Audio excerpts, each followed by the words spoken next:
Reconnaissance changes what is possible before a single weapon is released. A force that cannot see its target cannot strike it with precision. A force that cannot see its adversary's movements cannot position itself to contest them. Intelligence, surveillance, and reconnaissance, the three functions that the abbreviation ISR compresses into a single category, are not support functions for military operations. They are the prerequisite without which military operations are guesswork conducted at range. Iran had understood this since the early years of its drone development program, had invested in the specific category of unmanned system that provided persistent ISR coverage at ranges and durations that manned platforms could not sustain without the logistics footprint that would expose their presence, and had developed over a decade of indigenous engineering that sanctions had forced into a self-reliance whose products had surprised the analysts who had initially underestimated them, a long-range reconnaissance drone capability whose operational reach extended across the Persian Gulf, the Red Sea, the Eastern Mediterranean, and the approaches to every American forward operating location in the region. The facility that the target folder described was the production plant for the most capable variant in that capability, an underground complex at Shahid Nojeh Air Base in Hamadan province that had been producing the airframes, integrating the sensor suites, and testing the communications architecture of a system whose deployment over the preceding 3 years had provided Iranian military planners with a persistent overhead picture of American naval movements, partner nation airfield activity, and the logistics signatures that precede military operations. The operational significance of destroying the production facility was not merely the weapons it housed. A reconnaissance drone that has already been produced continues to fly after its production plant is eliminated. The significance was the capability pipeline, the rate at which the fleet could be sustained, expanded, and upgraded. Long-range reconnaissance platforms accumulate flight hours, suffer attrition from accidents and adversary action, and require the specific maintenance that a complex sensor-laden airframe demands at intervals the operational tempo dictates. A fleet without a production pipeline is a fleet in managed decline. Eliminate the pipeline and you set a countdown on the operational capability whose pace is determined by how fast the existing airframes exhaust their service lives without replacement. The collection had established the service life of the variant in question at between 400 and 600 flight hours per airframe. The operational tempo that the collection had characterized produced a fleet attrition rate that, without production replacement, would reduce the fleet to below operational effectiveness within 22 months. 22 months was the planning horizon that the targeting decision had been made against.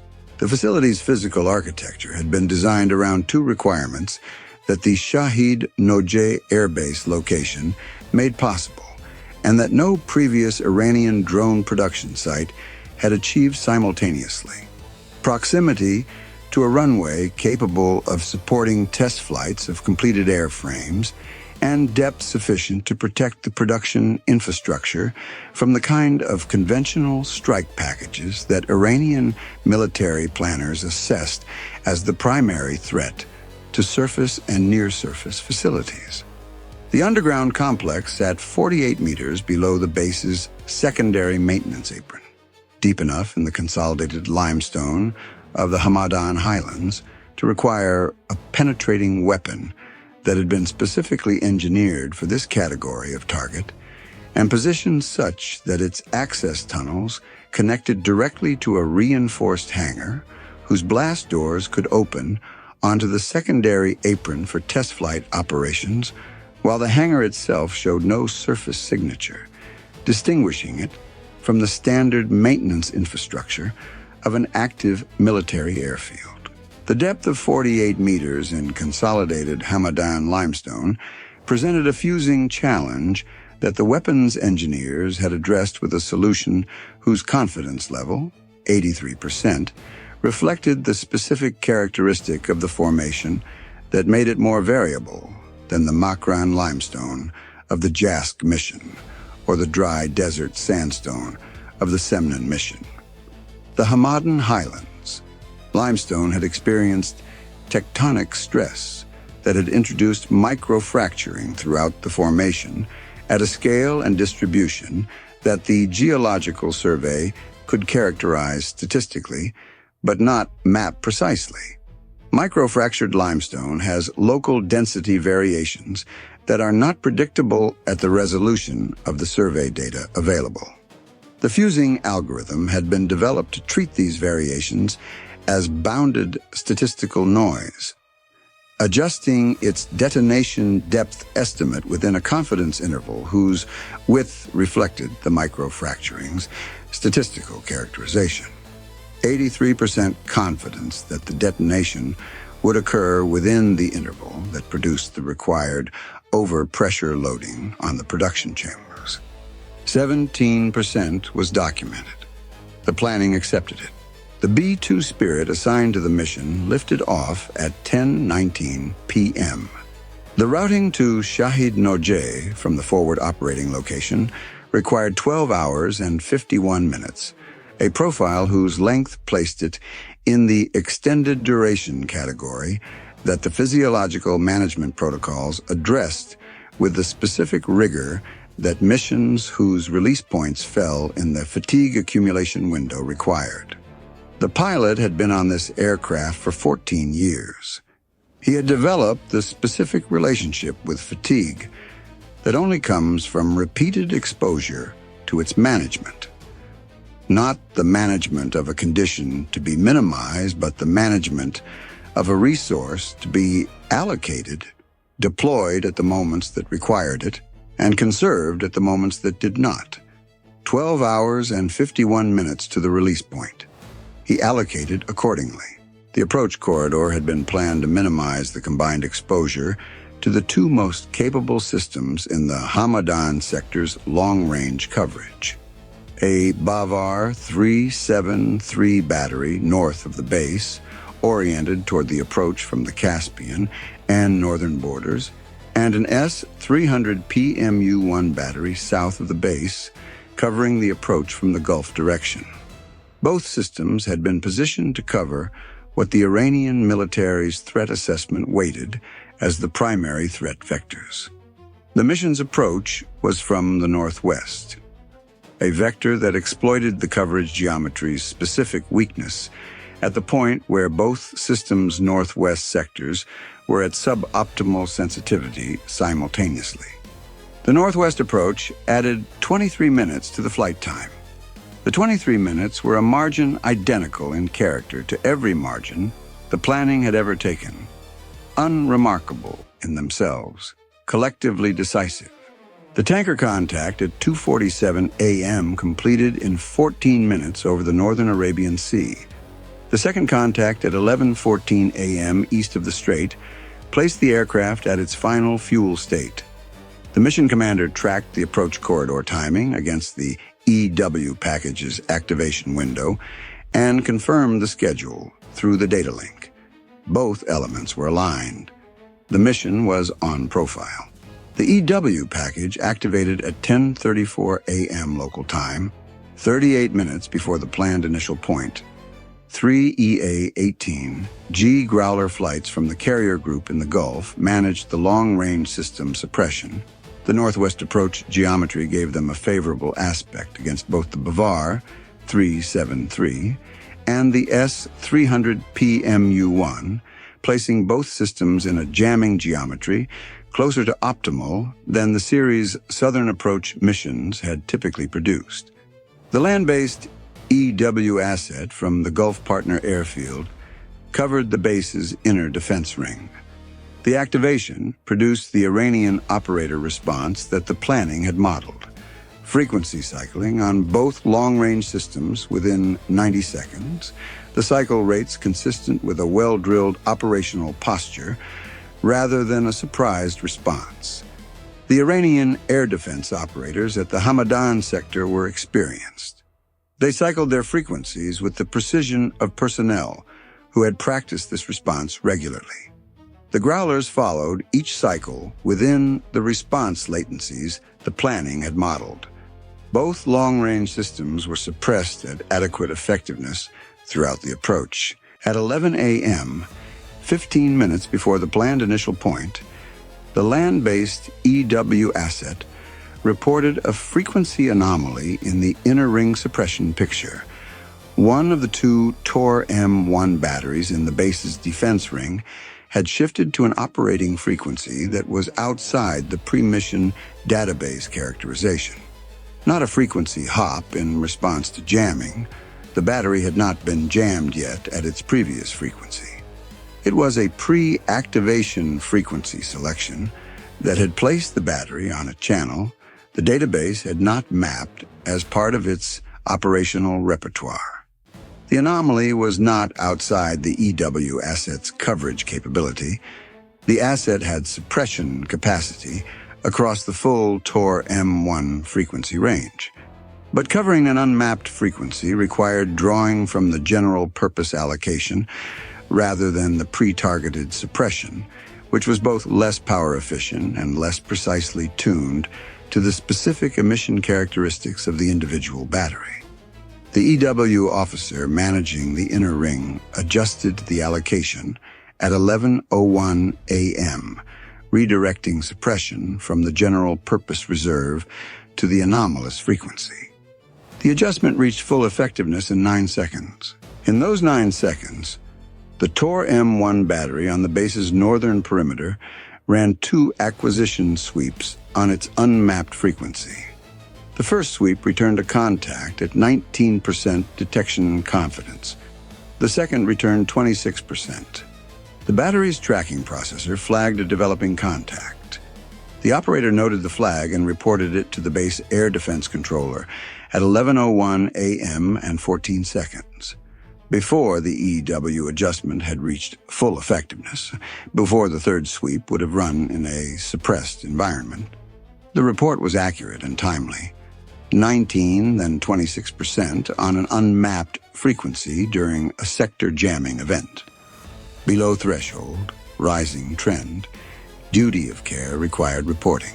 The base air defense controller received the report at 11:01 a.m. and 22 seconds. 8 seconds before the EW adjustment reached full effectiveness on the anomalous frequency. The controller looked at a below-threshold rising 2-sweep contact in a jamming environment on a Tor M1 operating on a frequency that his own awareness told him was non-standard for this unit. Non-standard frequency operation was an emissions security measure. The battery had selected an unmapped frequency specifically to complicate adversary jamming. The fact that the contact had appeared on this non-standard frequency made it, in the controller's assessment, more significant rather than less because an adversary's jamming architecture would not have been pre-positioned to suppress a frequency it had not mapped. A contact on the non-standard frequency was a contact the adversary had not planned to prevent. He issued a base defense alert at 11:01 a.m. and 30 seconds and directed all inner ring systems to activate fire control radars. The fire control radar activations reached the B-2's passive warning receiver at 11:01 a.m. and 37 seconds. 3 inner ring systems in fire control mode. The mission commander had 13 minutes and 23 seconds to the initial point.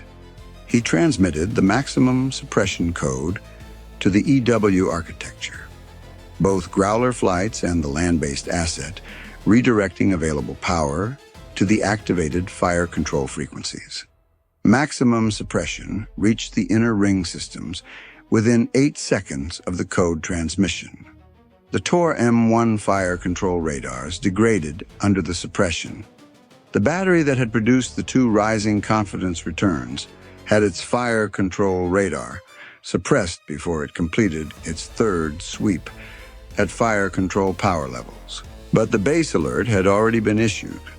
The alert reached the base's own Panzer S-1 battery, which the pre-mission target folder had placed at the primary hangar complex, 200 meters from the production facility's surface access point.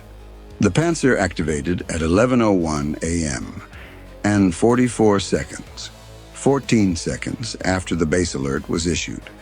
Consistent with the activation time the planning had modeled for this specific battery based on its observed operational patterns. The Panzer's search frequency was in the land-based EW assets pre-targeted allocation. Maximum suppression had been active for 7 seconds when the Panzer came up. The Panzer's first sweep was conducted in a fully suppressed environment. It returned nothing. The base alert had also activated the base's own passive detection system, an infrared search and track installation on the main hangar roofline, whose existence the target folder had characterized, but whose operational status the collection had assessed as uncertain at mission time. Uncertain because the system had been observed in non-operational status in the most recent imagery pass, and because the collection had not been able to determine whether the non-operational status was a maintenance condition or a permanent stand-down. The system was active. The base alert had brought it up. The infrared search and track system did not produce a radar return. It produced a thermal detection, a contact on the infrared sensor whose temperature differential against the background sky was consistent with the thermal exhaust of a jet aircraft at altitude. The detection was at the edge of the system's sensitivity range for a target at the B-2's altitude. It was marginal, the kind of thermal signature that the system's operators had been trained to evaluate carefully against the background clutter of the high-altitude atmosphere. The operator reported the thermal contact at 11:03 a.m. and 7 seconds. Bearing northeast, altitude high, thermal signature marginal, confidence low. The base air defense controller had a low-confidence infrared contact on a bearing consistent with the TOR M1's 2 below-threshold returns. The contact bearing and the below-threshold track bearing were within 3 degrees of each other. 2 sensors, different phenomenologies, same bearing, low confidence on both. His doctrine for multi-phenomenology low-confidence contacts was specific. The combination of 2 independent below-threshold contacts on the same bearing elevated the total contact confidence above what either individual contact represented. He authorized fire control radar reactivation on the TOR M1 that had produced the original contact at 11:03 a.m. and 19 seconds. The fire control radar reactivation produced 1 sweep before the Growler flight, reallocated maximum power to suppress it again. That 1 sweep was conducted in the 3 seconds between the reactivation command and the maximum suppression, reaching the fire control frequency.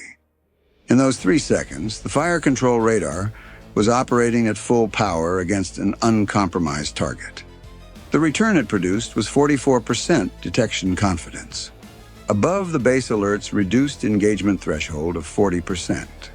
The engagement controller transmitted an engagement authorization request to the base commander at 11:03 a.m. and 31 seconds. The base commander received it at 11:03 a.m. and 36 seconds. He had a 44% fire control contact, a below-threshold TOR M1 radar track, a marginal infrared contact, and a 3-degree bearing consistency between the radar and infrared sources. He authorized engagement at 11:03 a.m. and 44 seconds. The TOR M1 launched 2 missiles at 11:03 a.m. and 52 seconds. The fire control solution it was using had been generated from a single sweep at 44% confidence, a solution with range ambiguity and bearing precision below the system's optimal performance standard. The Growler's maximum suppression had reached the fire control frequency and degraded the solution within 4 seconds of the launch. The missiles flew on the ballistic trajectory their imprecise solution had given them. The mission commander saw the uplink signatures go active at 11:03 a.m. and 53 seconds, 1 second after launch. He ran the intercept geometry in the time available. Fire control solution with range ambiguity, single sweep track, missile guidance degraded by active jamming within 4 seconds of launch. The solution bracket was wide. He was 9 minutes and 28 seconds from the initial point. He held course. Both missiles detonated at 11:04 a.m. and 31 seconds, 39 seconds after launch. Their proximity fuses activated when the weapons reached the maximum range end of the solution bracket's range ambiguity distribution, the far edge of where the fire control computer had computed the target might be. The aircraft's actual position was inside the bracket, but not at the far edge. The lethal radius of both detonations did not extend to the aircraft's actual position. The pressure signatures reached the airframe as the low-frequency vibration that near-miss detonations at altitude produce. The pilot registered it, assessed it, filed it. 9 minutes and 17 seconds to the initial point. The base commander, receiving reports that 2 missiles had been launched on a 44% contact with range-ambiguous solution and had detonated without confirmed intercept, understood the engagement's outcome. He transmitted a regional escalation request at 11:05 a.m. The regional command received it and began preparing additional response assets. The response assets required time to launch, transit, and achieve engagement geometry. The mission commander was monitoring the regional command's communication traffic through the intelligence feed. The timeline the traffic pattern suggested was 15 to 20 minutes from the escalation request to any additional asset achieving engagement capability. The initial point was 9 minutes away. He had, by the planning's assessment, a window that closed with approximately 6 minutes to spare after weapons employment before any additional regional asset could threaten the egress. The window was tight. The mission was inside it. The initial point was at 11:12 a.m. The bay doors opened. The targeting system confirmed the GPS solution against the subsurface aim point, 48 meters below the secondary maintenance apron in the micro-fractured Hamadan limestone. At the coordinate, the fusing algorithm had been developed to reach within the confidence interval that 83% represented. The GBU-57 released from the forward station. The aircraft corrected and turned onto the egress heading. Bay doors closed. The weapon's penetration through the micro-fractured limestone produced the variable deceleration signature the algorithm had been built to manage. At 11 meters, a micro-fracture zone, local density reduction, recognized, adjusted. At 23 meters, a denser nodule, local hardness increase, recognized, depth estimate revised, shallower. At 37 meters, a second fracture zone, larger than the first. The algorithm's confidence interval widened as the accumulated density anomalies pushed the depth estimate's uncertainty toward the upper bound of the pre-mission characterization. The fuse threshold was met at 46 meters, 2 meters above the design depth at the edge of the algorithm's confidence interval. 2 meters above design in micro-fractured limestone, whose fracture distribution had produced more density variation than the median characterization had suggested. The overpressure that 2 meters of micro-fractured limestone transmitted to the production chambers below was less than a detonation at design depth would have produced, and more than a detonation in undamaged rock above the confidence interval would have produced. It was within the range the kill mechanism analysis had established as effective for the production chamber's equipment specifications at the median of the intelligence estimates characterization. The production chamber's contents, the airframe assembly stations, the sensor integration racks, the avionics testing infrastructure, the completed airframes awaiting delivery, experienced the overpressure simultaneously. The production capability they represented ceased to exist at 11:12 a.m. and 49 seconds. At 11:13 a.m., the base's internal communications registered loss of contact with the underground facility. The base commander attempted to reconcile the loss of contact with his ongoing engagement situation. 2 fired missiles, 1 possible intercept result, a regional escalation request in progress, and now an underground facility going silent. The reconciliation did not take long. He transmitted his comprehensive report to the regional command at 11:17 a.m. Facility contact lost. Engagement executed without confirmed intercept. Regional support requested. The regional command was still processing the escalation request when the B-2 was already 140 miles into its egress. The post-strike tanker rendezvous was on schedule. The confirmation code had been transmitted at 11:14 a.m. The planning element that received it began the 22-month countdown calculation that the targeting decision had been made against.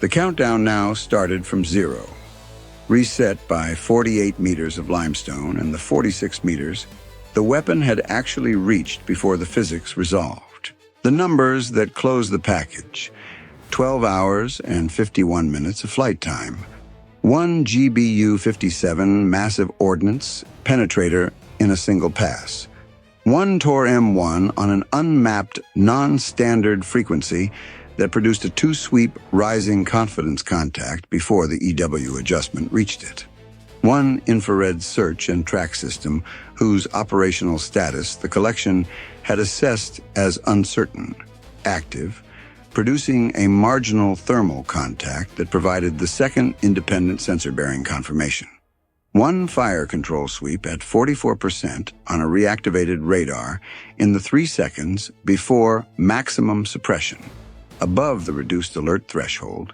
engagement authorized, 2 Tor M1 missiles on a range-ambiguous single sweep solution, both detonated beyond the aircraft's actual position.